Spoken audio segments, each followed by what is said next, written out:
네, 이규찬 칼럼니스트 나왔습니다. 안녕하십니까? 네, 안녕하세요. 네, 자, 코워킹 스페이스 하면 이게 같이 일한다. 그죠? 네, 맞습니다. 그래서 공유 사무실, 네, 라고 부를 수도 있을 것 같은데요. 네. 또 영어로 다른 이름으로는 서비스드 오피스라고도 부릅니다. 서비스? 네, 서비스드 오피스라고 해서요. 노트북 하나만 들고 들어가면 지금 당장 일을 시작할 수 있게끔 네. 그 안에 모든 서비스가 갖춰져 있는 사무실 얘기하는 네. 건데요. 복사기 프린터 같은 사무기기부터 해서요. 네. 고객 응대가 가능한 라운지, 그리고 스낵바, 그리고 리세션 데스크에 이제 공동으로 쓰는 비서 같은 분도 계시고요. 네. 이렇게 모든 서비스가 갖춰져 있는 사무실인데 이런 사무실을 건물 전체를 임대하거나 혹은 한 층을 임대해서요. 이렇게 함께 쓰는 사무실 구성해 놓고 1인부터 20인까지 작은 기업들한테 쪼개서 사용할 수 있도록 파는 개념으로 그래서 전대업이라고도 부르거든요. 임대해서 다시 임대한다고 해서 전대업이라고도 부르는데요. 요즘 이런 사무실들 굉장히 많이 늘고 있습니다. 그 임대료가 되게 저렴하겠습니다. 네, 생각보다 그 저렴한 곳도 있고 혹은 그 서비스가 굉장히 좀 좋아서 고급형 서비스로 좀 비싼 곳도 있습니다. 그래서 인당으로 주로 비용을 내는데요.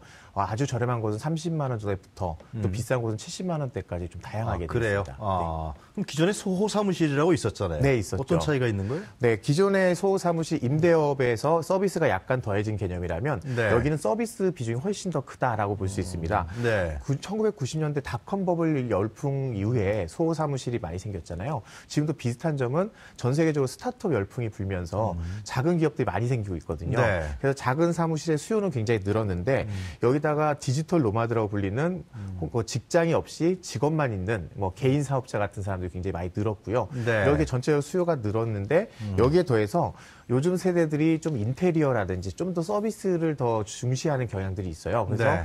공간은 작더라도 함께 쓰는 공간에서 많은 서비스를 받을 수 있는 그런 사무실 찾는 사람 늘면서 이런 그 코워킹 스페이스가 굉장히 각광을 받고 있습니다.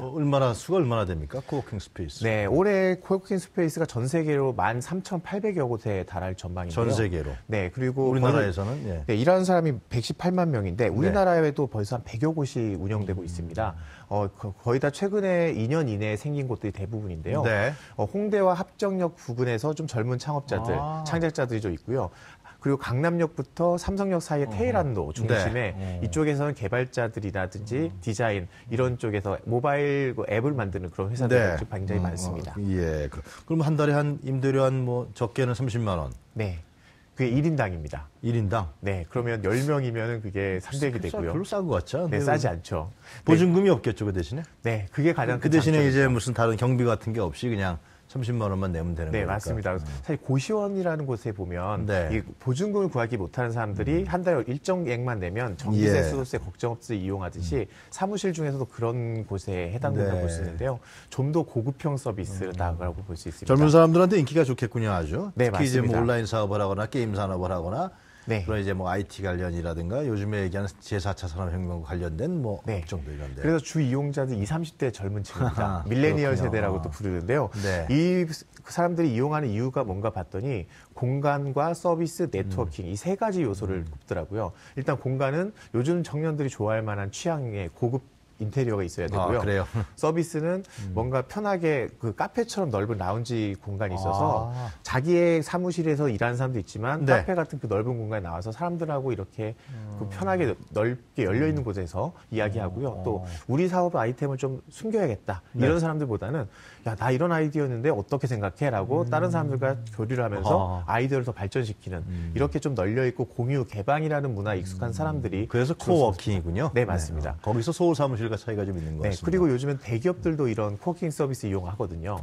왜 그런가 했더니 여기 보니까 열려 있고 빠르게 의사결정이 되고 수평적인 문화잖아요. 네. 그래서 신사업을 할 때 이 부서는 아예 코워킹 스페이스에 입주를 시켜서 기존의 사업부에서 이렇게 간섭을 좀 덜 받게끔 그래요? 그렇게도 이용들을 하고 있습니다. 그렇군요.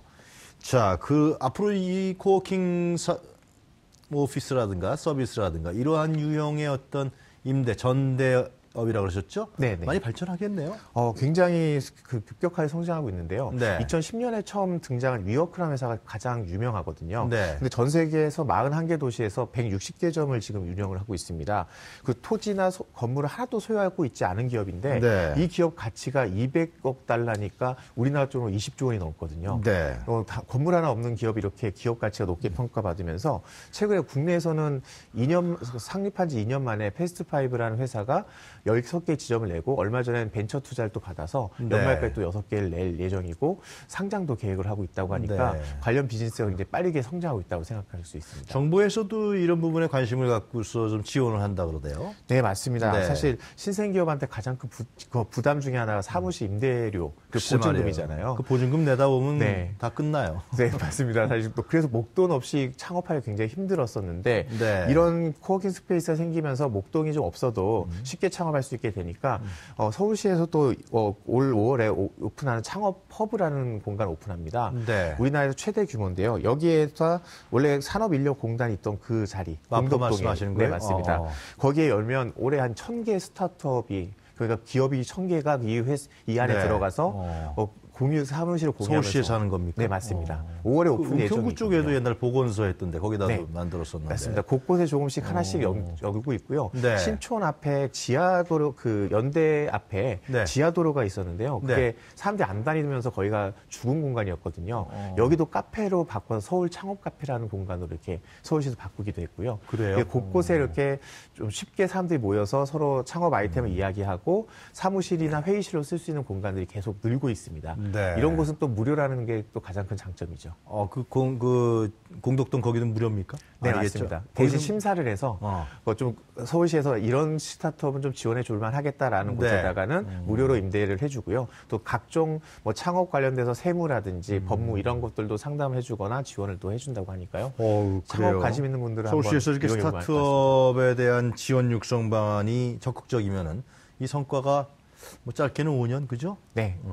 뭐 1,000개가 일단 시작했으니까 그 중에 뭐 10%만 살아남는다고 해도 굉장히 많은 또 고용 창출 효과를 아니 낼수 한 있습니다. 개만 예를 들면 새로운 혁신 기술을 그렇죠. 한다. 사실 뭐 그 아주 큰 페이스북 같이 그런 좋은 회사 글쎄 하나 말이에요. 나와주면 나라를 먹여 살릴 수 있습니다. 그러면은 뭐 아주 대단한 성공이 되겠습니다. 네, 알겠습니다. 오늘 말씀 잘 들었습니다. 네, 감사합니다. 감사합니다. 네, 지금까지 이규창 컬럼니스트였습니다.